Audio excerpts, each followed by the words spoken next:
Hi hello అండి, welcome back to our channel. Friends అందరూ ఎలా ఉన్నారు? బాగున్నారా? మేమైతే చాలా బాగున్నామండి.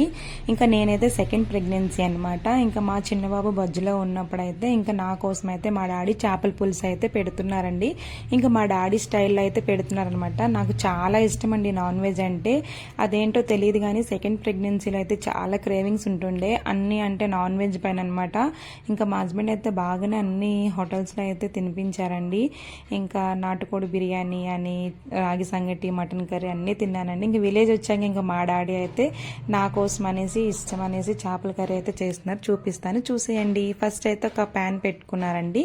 ఇంకా అందులో అయితే ప్యాన్ హీట్ అయ్యాక ఆనియన్స్, ఇంకా మిర్చి ఇవన్నీ కూడా వేసుకున్నారండి. అది కొంచెం బ్రౌన్ కలర్ వచ్చాక ఇంకా అందులోనైతే ఇంకా అల్లం వెల్లుల్లి పేస్ట్ అయితే వేసుకుంటున్నారనమాట.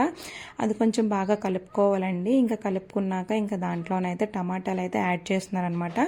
టమాటా కూడా బాగా కలుపుకోవాలండి. బాగా కలిపినాక ఇంకా అందులోనైతే ఇంకా డాడీ అయితే ఇంకా బాగా కలుపుకోవాలండి, మెత్తగా కలుపుకోవాలి. దాని తర్వాత దాంట్లో పసుపు, ఇంకా కారం, ఇంకా అలాగే సాల్ట్ ఇవన్నీ కూడా వేసుకొని బాగా మిక్స్ చేసుకుంటున్నారండి. బాగా మగ్గుతుంది కదండి టమాటా అనేది, బాగా కలపాలన్నమాట. కలిపినాక ఇంకా ఫిషెస్ అయితే బాగా వాష్ చేసుకున్నారండి. బాగా కడిగేసి దాంట్లోనైతే కారం, ఇంకా సాల్ట్, పసుపు అన్నీ వేసి మసాలా పెట్టేసి సైడ్ పెట్టుంటండి. ఆ ఫిషెస్ కూడా అయితే దీంట్లో యాడ్ చేస్తున్నారనమాట. మొత్తం కూడా ఇప్పుడే కలిపేసుకోవాలండి. తర్వాత పులుసు పెట్టేటప్పుడు కలిపితే ముక్కలు అనేవి విరిగిపోతాయి కదా, ఇప్పుడే మంచిగా కలుపుకోవాలి. అప్పుడే టమాటా అంతా మిక్స్ అవుతుంది అనమాట. అక్కడికి ఒక 5 minutes తర్వాత ఇలా చింతపండు రసాన్ని అయితే మనం యాడ్ చేసుకోవాలండి. చింతపండు రసం అనేది ఇలా వేసుకున్నప్పుడు చాలా బాగుంటుందండి. వేడివేడి అన్నంతో చేపల పులుసు తింటే సూపర్ ఉంటుంది అనమాట. చేపల పులుసు వేడివేడిగా తినే కంటే చేపల పులుసు ఎంత చల్లగా అయితే తింటే అంత బాగుంటుందండి. ఈరోజు వండిన చేపల పులుసు రేపు తినండి, ఆ టేస్టే వేరబ్బా.